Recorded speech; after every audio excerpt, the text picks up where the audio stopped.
my favorite toxic habit that I have has to be my procrastination habit, without a doubt. I mean, if I'm being honest, I shouldn't even call it a habit at this point. It's just a part of my life and the way I operate. I mean, if I had a healthy way of dealing with my workload, I wouldn't have anything to stress over and my life would get boring so quickly. I mean, procrastination takes a lot of dedication, distraction, and maybe a little bit of self delusion. But just like Chef Gusteau from Ratatouille said, anyone can cook. I'm telling you here right now, anybody can become a master of putting off your work and responsibilities. So today, I'm going to quickly, briefly, and accurately explain a few strategies that you can use to become a master procrastinator. To start this off, I'm sure that all of you listening to the speech have, in some shape or form, procrastinated something. It could be something simple like doing the dishes or giving your dog a bath. Or maybe it's something more work related like filing your paperwork or creating a spreadsheet. Whatever the reason for your procrastination is, doesn't matter.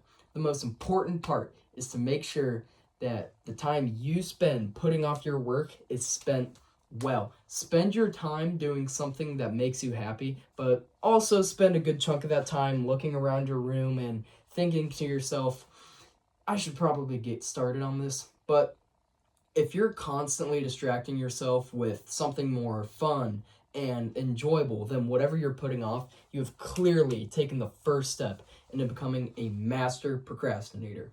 Now, I don't know how all of you feel whenever you procrastinate something, but to me, I find that last minute work related pressure so enjoyable for some reason. Scrutinizing over every detail in minutes and somehow creating something of quality and turning it in makes me feel amazing. But that being said, it's time I started giving out actual tactics and strategies of putting off your work. Now, the first strategy is something that I like to call the just one more episode strategy. And here's how it works. You're coming up from school one day, and with you is a generous amount of homework assigned to you by an unnecessarily strict English teacher. And you think to yourself, you know what? Before I get started, I'm going to watch just one episode of this brand new show that everyone at school is talking about. Just to unwind, you know? Fortunately for you, this show is a complete investment. The characters, they're emotional. The plot, it's just so deep and you can't bring yourself to stop watching. And with this newfound passion, you decided that you have made the commitment to finish this first season before you even think about starting your 1,000-word persuasive essay that's due at midnight. Now, the reason this strategy is so effective is thanks to a couple of reasons.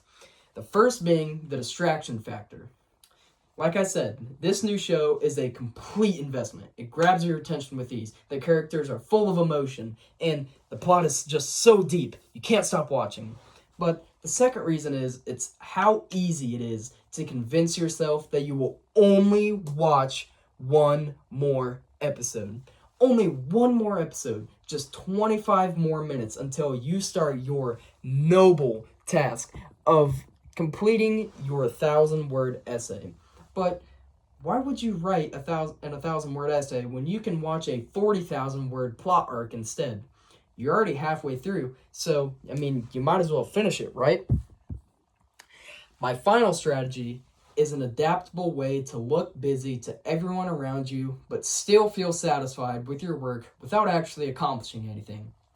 Now, it's important to know that the whole reason behind the strategy isn't to actually be productive. It's to feel and look productive because that's all that matters in this case. Now, to look busy without actually doing anything is simple. For starters, you could create a new doc, entitle it Final Draft, and then Google irrelevant information about your topic that you're never going to use. You could also start furiously cleaning your room just to put off one spreadsheet. And my personal favorite, whenever I have a worksheet in front of me, I like to stare at it and act like I'm thinking about it, but really, I'm thinking about what I want for lunch. But These specific strategies are adaptable to many situations. It convinces teachers that you're actually working. It convinces yourself you're actually working, which, in my opinion, is the most important part to procrastination. Now, these two techniques are not the only way to effectively procrastinate. There are many more ways to convince yourself and others that you are really getting your work done, but these are just the two most commonly used by me. Now, to summarize all my points here, procrastination isn't just a bad habit. It's an art form and a skill that is useful to learn. So, as we go forward with these newfound skills, but not too fast though, always remember these last few words of advice.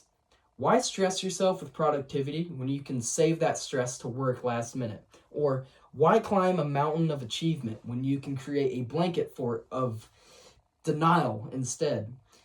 You should go forward with these newly developed skills and make absolutely no progress at all.